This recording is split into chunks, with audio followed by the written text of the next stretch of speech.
Hello guys, today's video ay magluluto po tayo ng ampalaya with tuna. Ayan po, sasamahan ko po ng tuna.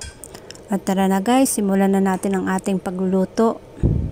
Ayan, magpainit muna po ako ng kawali at nang mainit na, inilagay ko po yung mantika. At ngayong mainit na rin ang mantika, ay lalagay ko na rin po yung bawang. Ayan. Yan, hintayin po natin pumula ang bawang. At sinunod naman po natin ang sibuyas.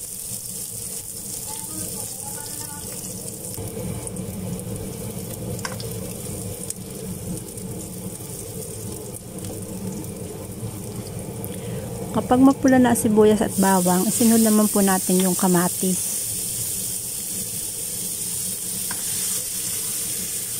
Haluin po natin hanggang sa maluto yung kamatis.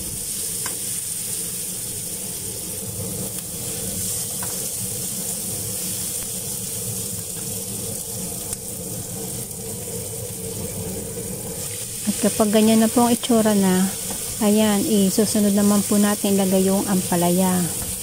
Ayan, i-mix po natin, halu-haluin.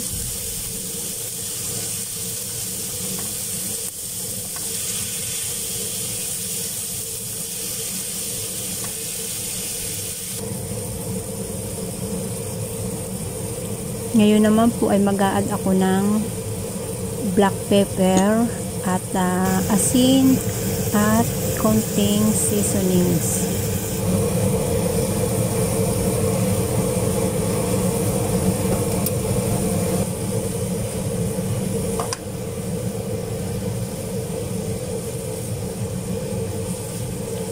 Pagpapatuloy ko lang po yung paghahalo.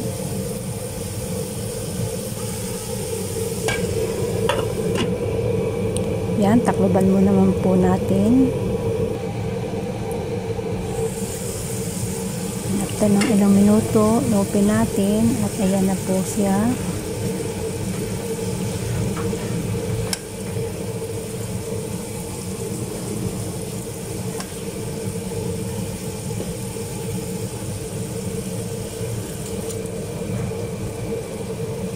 Ngayon naman po, ang isusunod kong ilagay ay tuna. Ayan, imimix ko po siya. Durog-durogin lang po natin.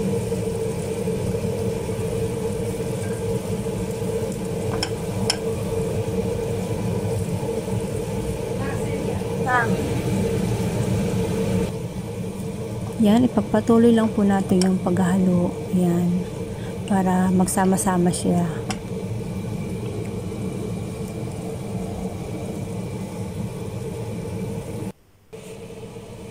Ayan na guys, ayan na po ang ating natapos na recipe. Ayan, okay na siya. Ayan, tikman na natin. Okay na siya, masarap.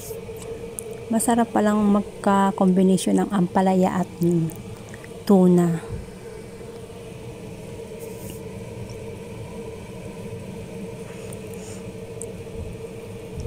Thank you for watching guys. Salamat sa lahat-lahat ng nanonood ng aking video. Thank you so much.